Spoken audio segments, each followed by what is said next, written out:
आप सभी भाई बहनों को जय मसीह। इफिसियों अध्याय 5 वचन नंबर 1 से देखते हैं परमेश्वर का वचन।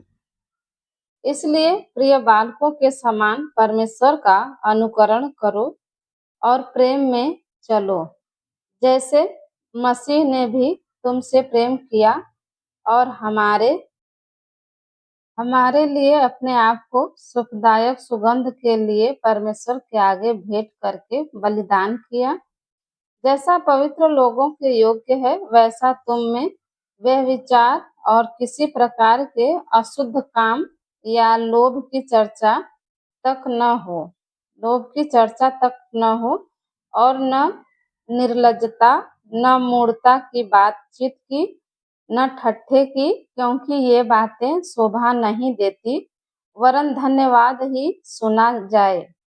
क्योंकि तुम यह जानते हो कि किसी व्यभिचारी या अशुद्ध जन या लोभी मनुष्य की, जो मूर्ति पूजक के बराबर है, मसीह और परमेश्वर के राज्य में मीरास नहीं। कोई तुम्हें व्यर्थ बातों से धोखा न दे, क्योंकि इन्हीं कामों के कारण परमेश्वर का क्रोध आज्ञा न मानने वालों पर भड़कता है। इसलिए तुम उनके सहभागी न हो, क्योंकि तुम तो पहले अंधकार में थे, परंतु अब प्रभु में ज्योति हो। परमेश्वर का वचन कहता है, क्योंकि तुम तो पहले अंधकार थे, परंतु अब प्रभु में ज्योति हो। अतः ज्योति की संतान के समान चलो, क्योंकि ज्योति का फल सब प्रकार की भलाई और धार्मिकता और सत्य है।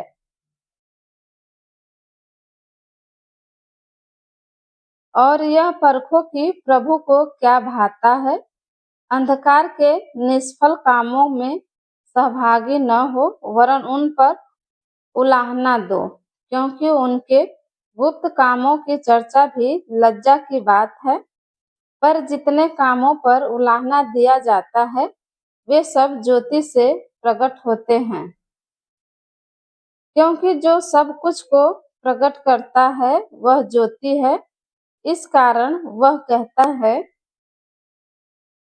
हे सोने वाले, जाग और मुर्दों में से जी उठ, तो मसीह की ज्योति तुझ पर चमकेगी। इसलिए ध्यान से देखो कि कैसी चाल चलते हो, निर्बुद्धियों के समान नहीं, पर बुद्धिमानों के समान चलो। अवसर को बहुमूल्य समझो, क्योंकि दिन बुरे हैं। इस कारण निर्बुद्धि न हो, पर ध्यान से समझो कि प्रभु की इच्छा क्या है। दाखरस से मतवाले न बनो, क्योंकि इससे लुचपन होता है, पर आत्मा से परिपूर्ण होते जाओ, और आपस में भजन और स्तुति और आत्मिक गीत गाया करो, और अपने अपने मन में प्रभु के सामने गाते और कीर्तन करते रहो, और सदा सब बातों के लिए हमारे प्रभु यीशु मसीह के नाम से परमेश्वर पिता का धन्यवाद करते रहो। मसीह के भय से एक दूसरे के अधीन रहो। परमेश्वर का वचन कहता है, हे पत्नियों, अपने अपने पति के ऐसे अधीन रहो जैसे प्रभु के, क्योंकि पति पत्नी का सिर है, जैसे कि मसीह कलीसिया का सिर है और स्वयं ही देह का उद्धार करता है। पर जैसे कलीसिया मसीह के अधीन है, वैसे ही पत्नियां भी हर बात में अपने अपने पति के अधीन रहें। पतियों, अपनी अपनी पत्नी से प्रेम रखो, जैसा मसीह ने भी कलीसिया से प्रेम करके अपने आप को उसके लिए दे दिया, कि उसको वचन के द्वारा जल के स्नान से शुद्ध करके पवित्र बनाए, और उसे एक ऐसी तेजस्वी कलीसिया बनाकर अपने पास खड़ी करे, जिसमें न कलंक, न झुर्री, न कोई और ऐसी वस्तु हो, वरन पवित्र और निर्दोष हो।